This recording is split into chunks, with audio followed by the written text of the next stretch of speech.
Yon, good day, magandang umaga. Tara, samahan mo ako.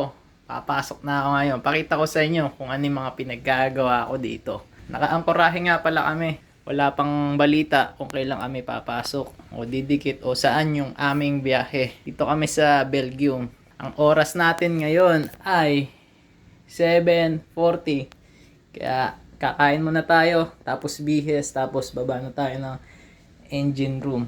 Yun, tara, let's go. Tara, sumama ko. Kain muna tayo sausage na may itlog, na may pancit canton. Yun, pagkatapos nito, outfit check muna tayo. Outfit check! Eh! Okay, dito tayo sa workshop ngayon. Ready na lahat ng ating gamit. Yan. Unitor ang ating gamit na welding rod, 150. Tapos yung mga tools natin na kailangan. Yun. Tara, akit na ulit tayo. Let's go! Dito tayo sa compressor room. Ngayon, waiting na lang tayo kay Kadete. Kasi siya yung magiging fireman ko. So, taga-lookout, ganyan. Sa ngayon, ipe-prepare ko lang yung mga cover, portable fire extinguisher natin for safety, syempre. Akyat ko na yung mga gamit sa taas. Dito kasi kung magwe-welding, yan. Ngayon, yung mga bracket na yan, papadikitin ko dyan sa pula. Sa stand na yan, yan. Yan, yung iba, ay cover na. Para hindi madisgrasya yung ating mga machinery dito. Kaya ngayon, repair muna ako, akyat, lagay ng mga kuryente. Yun, sige, mamaya na lang, pakita ko ulit sa inyo. Yun, ito na, prepare na lahat. Ayan. Mga cover. May cover din yan sa baba kanina. Ngayon, weldingin natin to. Pakita ko sa inyo, titirahin natin. Ayan, yung bracket na yan. Bracket. So yun, bracket dyan.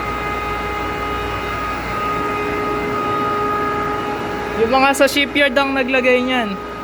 Kaso kinulang na sila ng oras, kaya tayo na ititira niyan. Ito yung banat nila, oh, stainless. Ganda. Kita nyo naman.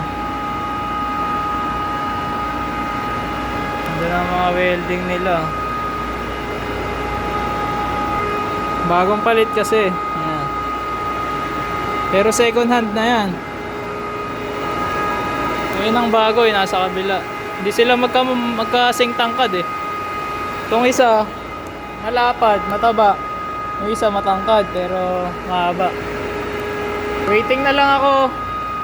Nihintay ko yung sisigundo para makapag-umpisa na ako. Kumbaga bago ka kumilos, kailangan aprobado nila. Kasi bawal basta-basta dito. Kahit simpleng trabaho lang to. Ganun talaga, safety kasi yung pinag-uusapan dito. Dito, ngayon, walang kargada ng ethane. Ayun na, padating na segundo. Pagkabigay ni segundo ng go signal, yun, nag-welding na agad tayo dyan. Syempre, kapag alas 10 na, kape na yan. Coffee time hanggang 10:30. Pagkatapos ng 10:30, yan, nag-safety meeting na agad kami dyan. At nagkaroon kami ng drill para sa enclosed space. Yun. Flange was not tight enough, and it was like but for the safety equipment, they can. Time check, mag-alas 12 na. At ito na ang ating mga natapos.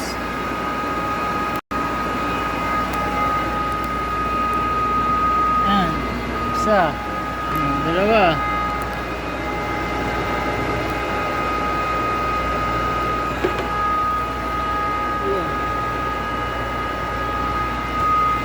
Wala pa isa, mamaya na yan, after lunch.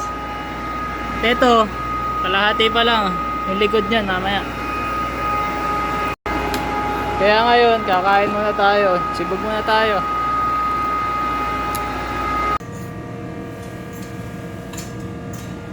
Yun, time check, mag-aalauna na, kaya baba na tayo. Tuloy lang natin yung ginagawa natin.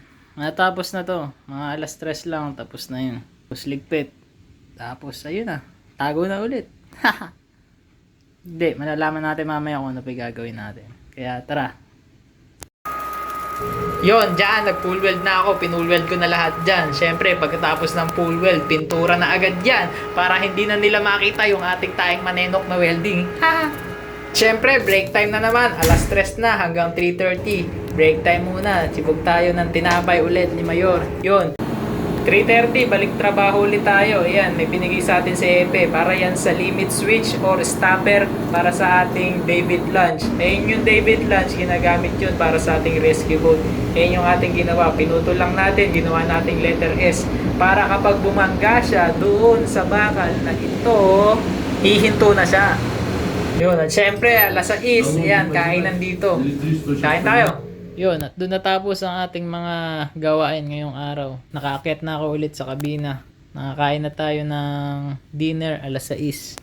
Ang ginawa natin maghapon, umaga, nagkaroon ng toolbox meeting muna. Tapos, pirma ng permit, prepare ng mga gamit, mga equipment, mga fire extinguisher. Nag-welding na tayo ng mga 9 to 10. Break time ng 10:30, 30 minutes ang break. Tapos ayun, nagkaroon ng safety meeting. Pagkatapos ng safety meeting, nagkaroon ulit ng drill para sa enclosed space.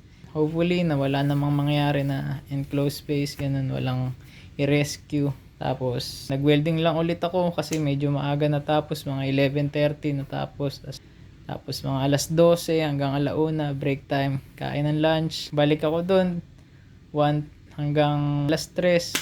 Tapos pininturahan. Pagkatapos nun, mga 3 to 3:30, break time ulit, kape.